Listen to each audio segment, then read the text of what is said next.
The era of the white-collar jobs is no longer there. I mean, government and the private sector must create an enabling environment for the youth to use their own entrepreneurial skills and create jobs for themselves.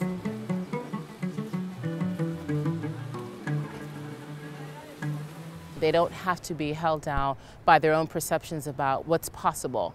And so exposing to young people to the world of possibilities, encouraging them to do whatever it takes to get out of whatever is holding them back from being the best that they can be is what inspires me to do my job.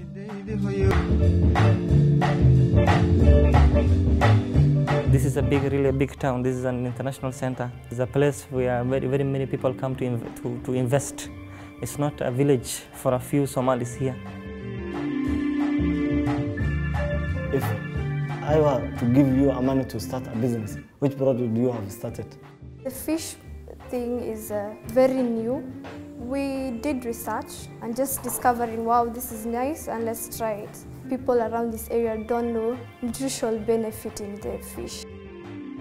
Most of the doctors in Kenya, those who are doing the neurosurgeon, the cardiacs, all of them, they say that if a small child starts eating the fish, then even the intelligence will increase. So we wanted to establish that one to improve even that one in our community.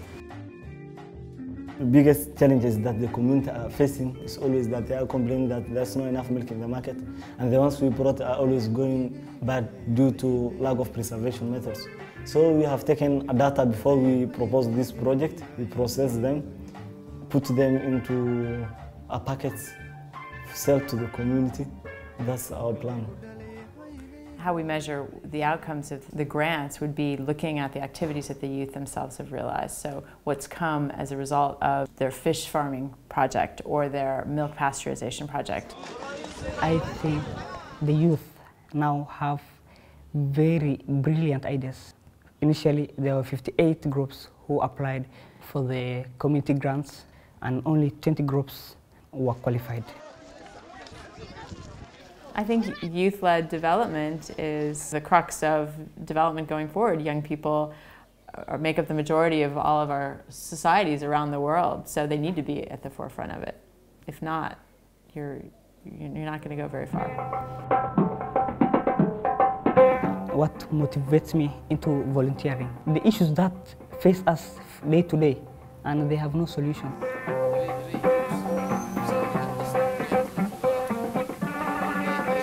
It's not something imposed on us. It's something that we ourselves, out of our own problems we came together and maybe established this.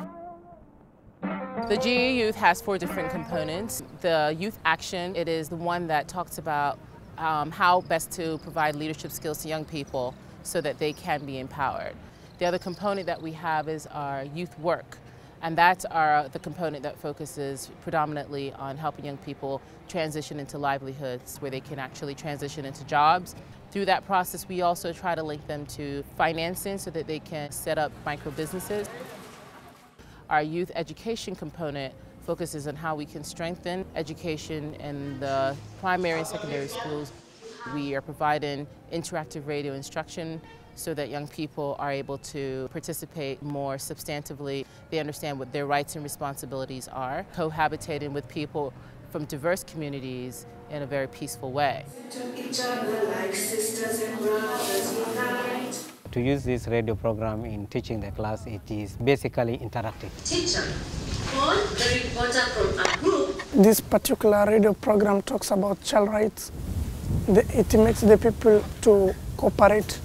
So it is giving the children that motivation to avoid violence and to resort to dialogue and understanding one another.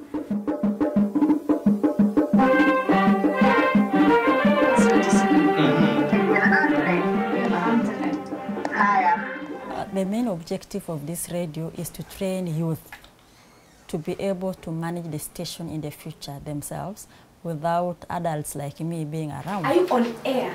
I'm a presenter and also somehow field reporter and also administrator. Journalism, you know, when you are taking that step of to be a journalist, you must change the impact or the challenges that your community are facing. You know, I'm kind of a person who is somehow social to people.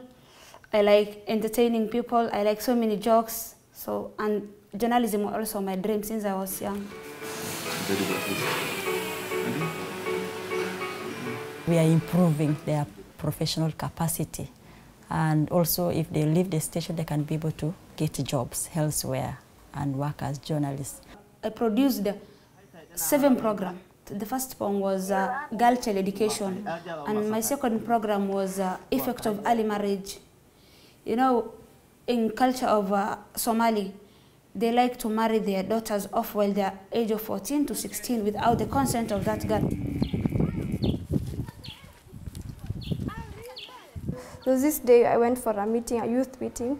Then we were supposed to come up with a committee that will coordinate the activities of the group. So somebody suggested we should have a gender-sensitive group.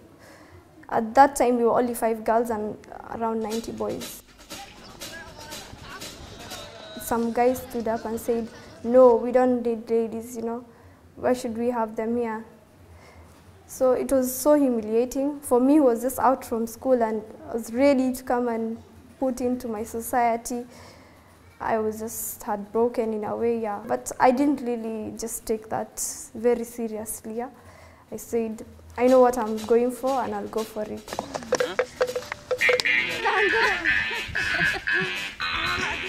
Because it's complex, it's not something that's changed overnight. It's really based on changing attitudes among young people as well as their parents and community elders, because there are norms that are set in place for what families want their young people to pursue in terms of livelihoods and careers. You not only have to change those attitudes and the norms in the society, but then along with it, you may need to adjust education systems. Talk to each other, listen to each other like sisters and brothers unite.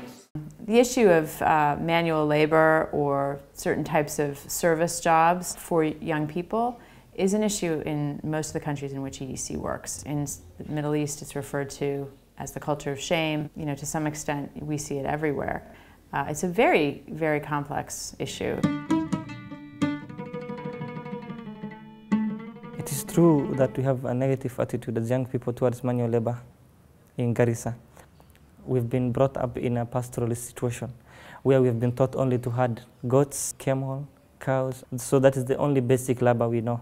So I think that's an alternative livelihood which needs a mind shift and also a shift of attitude.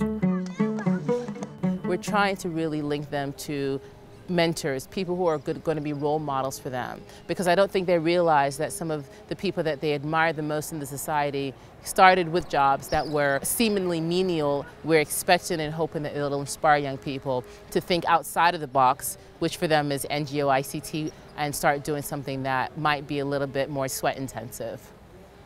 I think the youth of Garissa must come out of their cultural cocoons. They must come out of the community stereotype jobs. They must go out to the market and be ready to do any job that is available.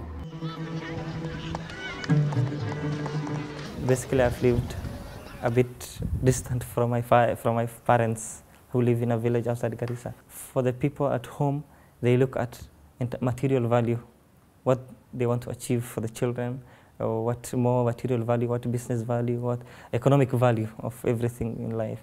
And me, I look at academic value. What can I add? What experience, what information, what knowledge, what new thing am I learning every day that can make my life better?